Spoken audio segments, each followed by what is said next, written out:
type of thinking. He wants us to live by a principle of life, of the Holy Spirit leading and directing our lives. And then the Holy Spirit will do that in such a way to help people, to bless you. It's a life that gets you out of yourself. It's not your fleshly mind thinking about, oh, I need to do good to this person and that good. No, it's a life of yieldedness to the Spirit, and He'll tell you who to do good to.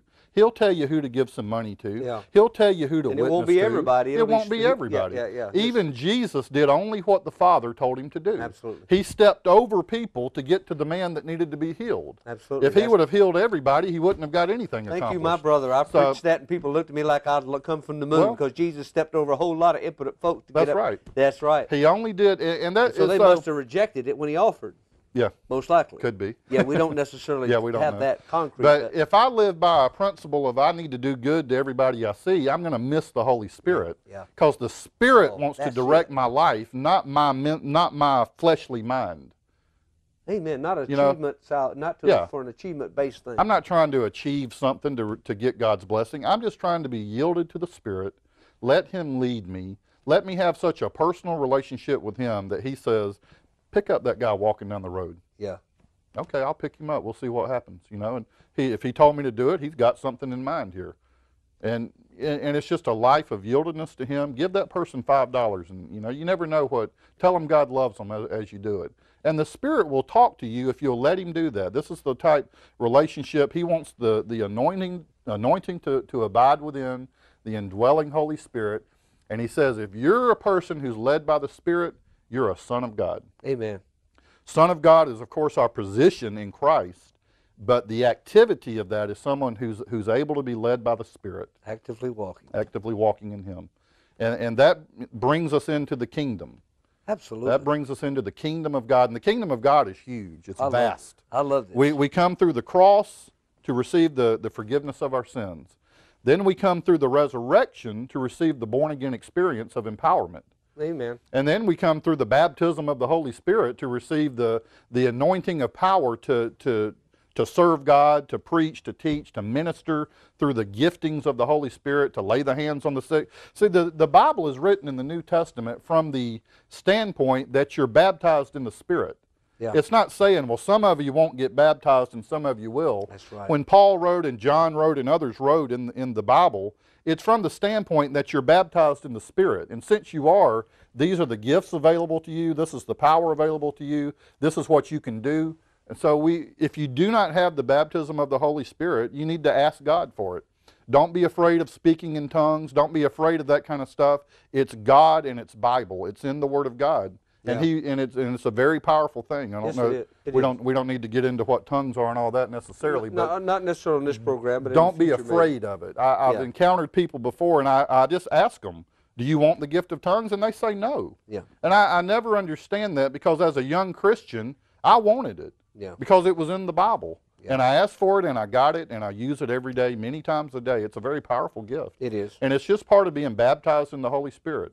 Well, and there's a stigma that goes along with Sure. it. And some people don't want to suffer the stigma. A lot of people don't want to suffer persecution for the cause of Christ, even though they'll say they do. Mm-hmm. They really don't. Yeah. Because I tell you, one of the first persecutors you're going to receive is from the church. That's right. And nobody wants to be misunderstood. That's true. Nobody wants to be, That's true. You know, misunderstanding is a big thing. Nobody likes it when you're misunderstood and people shun you because of a misunderstanding. But there's going to be misunderstandings if you're walking in the Spirit and you're living in the kingdom of God. You're going to be a misunderstood person to the religious church. You absolutely are. Yeah. Because you got to remember Jesus was. Yeah. And He said, if they persecuted me, they're going to persecute you. Mm-hmm. He said, if they call me of Beelzebub, then what are they going to call you? Mm-hmm. And so I've been called devils in churches before. Oh, yeah. Yeah, I have. In fact, I've been called a heretic Mm-hmm. in churches because I preached. I said, but this is what the Bible said. That's they said, right. yeah, but that's the way we see it. I Yeah. said, well, it don't matter how you see it. It's how the Holy Spirit sees this thing. Amen. Amen. Amen, brother. Praise God. So, something we have to realize, too, is that on the day of Pentecost, you know, there's some teachings in the church that says, well, this ended and that ended and that ended. Yeah, I know. And that's never the case.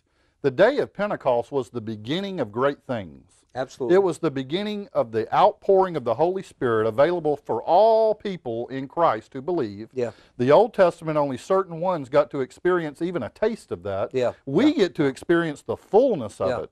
We get to experience the fullness of it and then gather together as a group and let that power flow out of us as the body of Jesus on earth. It's a very powerful thing. So never let anybody tell you that anything has ended. If it's in the Scriptures, 1 Corinthians chapters 12 through 14, read those and believe everything that's in there that Paul's teaching us about the spiritual gifts. Yeah. Because that's what's supposed to be happening in the church. Absolutely. It's not supposed to be something weird. It's supposed to be normal Christianity in the kingdom of God. And it's the thing that makes devils flee and sick people get healed. Right. You know? Yeah. Because what's happening in the church today isn't always working. Well, we're getting people saved. I think that's good, but we got a lot of babies out there. They're never growing up because they don't get this kind of word. Need to move to the next step of discipleship. Yeah, and that's what this is about, trying to move people up to another level. Amen. I'm going to start something here that I know I'm open can of worms here. But one of the issues that we have to understand is that the word grace is misunderstood. It's easy to say it's charis, and it means that, okay, it's the unmerited favor of God. I got that. Well, there's many, Peter wrote and said that there's the manifold grace of God, many facets, or many operations of the grace. Of course, salvation through Jesus is your first entry into the grace. But the Bible said in John's Gospel, he said that Moses will give the law, or it was given at the hand of Moses, by God, of course, but Moses gave the law, but grace and truth came by Jesus Christ. Through Jesus, yeah. And see, truth balances grace, and grace balances truth. I'm a firm believer in that. And what most people, the critics of this message we're talking about when we get to grace is, they're going to say, you're speaking of a greasy grace where you can do anything you want to. No. On the contrary, if you're walking in the grace of God, you're going to live more holy accidentally than most people do on purpose. That's right. Because your goal for living holy is to please the Father, isn't to get saved. Right. Now, I often say this. I'm going to interject it right here. We don't live holy to get saved. No. And we don't live holy to stay saved. No. We live holy because we are saved. That's right. That's the reason we live holy. That's right. Because we had a holy encounter with a holy God. Right. Because we realize there's something better. Yeah. Holiness takes you to a level of something better than what you had in the world system. Absolutely. In the kingdom of God, holiness is normal. The Spirit of God, being led by Him, He will never lead you to commit adultery. That's right. He'll never lead you to steal from someone. He'll never lead you to hurt someone's feelings. So that's the grace, Spirit-led. There's something called receiving the grace of God in vain. Yeah. That's when you've received it, but you don't do anything with it. You continue to live your own way. It's become as something of no value to you. And the book of Hebrews talks about that. You've offended the Spirit of grace. But we need to let grace become a power in us, that the Holy Spirit is the power of grace. And He leads us, and He'll never lead us into sin. He'll lead us into holiness because He's the Holy Spirit. Yeah. So it's not that we have to live by the laws of the Ten Commandments. You have to live by a personal relationship of the Spirit leading you. And the Spirit and the Word will always agree. Absolutely. He'll never lead you to do something that's counter to the Word, divorce your wife. No, the Word says to stay married. So the Spirit of God's never going to lead you to do anything that's sinful in that aspect. That's the way I gauge false prophets. As soon as they tell me I need to do something that don't agree with the Word, I'm saying, Right. The Spirit and the Word always agree. Yeah, I agree 100%. Praise God. Well, praise the Lord. The kingdom of God will lead you deeper into the grace of God. And if you start to tap into the things of the grace of God, then you'll begin to walk at another level you didn't know was possible. Amen. I think that ought to be happening all the time in our life. Amen. Don't you? Yes.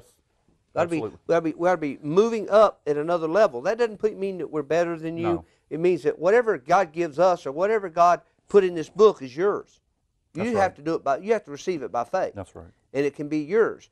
I think that when we talk about grace, and some people say, well, you fell from grace. I said, no, what the Scripture is saying, you're failing to walk in grace. It isn't that you fell out of grace. No. You just failing to walk in grace. And when I started understanding that this is not an achievement-based thing, I started saying, well, wait a minute. Who am I trying to prove anything to if Jesus already paid for it all? It frees you up. Absolutely. The entire idea of this new covenant in the kingdom of God is that you're free to live for the Lord. Amen. You're free to make choices, as you said in a previous show. Life is about choices. God gives you freedom. In other words, if you can imagine it like this, a dog on a chain. Take the dog off the chain, and if he runs off and leaves you, then he was never yours to begin with. But if he comes back and sits on the front porch, then he loves you and he wants to stay. God wants to take us off the chain of do's and don'ts and see how you're going to respond and live your life. Yeah. Do you love me enough to live for me? Do you love me enough to let the Spirit of God in you lead your life? Or are you going to go off and do your own thing because you have this new freedom in grace now? And Paul tells us, don't let this freedom become sin. Don't let it become an occasion to the flesh, is what he called it. Don't let it become, well, I'm free and God's, my sin's forgiven and all this stuff. No, there's a higher level, and there's a reward that comes with it for living with the Lord. And there's always something better. We shouldn't, as Christians, be looking for loopholes. We shouldn't say, well, how much can I get away with and still be saved? No, that's a wrong mentality. We should say, how much power of God can I have in my life? How much of God can he use me? How much of me can I give to him? Because there's great reward and blessing and peace and satisfaction in a life lived for God. Amen. It's not a matter of trying to find the loophole of which sin I can commit and still be in grace. It's a matter of how much blessing of God can I live in as I live my life for him. Well, of course, Paul wrote, and I think he wrote Hebrews. I mean, I can't prove that. Yeah. But Hebrews 12 talks about, he says, if you remain without chastisement, we're all are partakers, all saints are partakers. He said, then are you bastards, the King James says, and not sons. In other words, God chastens his own. Sure, that doesn't mean that he's going to get, God doesn't give you sickness. God don't give you disease. No. The chastening rod is right here. That's right, in his word. It's the word of God. And so he'll take the word to conform you to the Son. That's right. And so that's what he'll do. But if we're not careful, we got people that says, well, you're talking about you can go sin and do anything you want to. If you go sin after you're saved and you don't get no whipping from God, you wasn't saved. That's right. See, what he does is I almost wished, and I know this is some people might say this heretical, but almost wish in 1 John there was another word for sin for the saints. The reason I'm saying that is because when we miss the mark, that's a displeasement to God. Yeah. And it's not a salvation issue.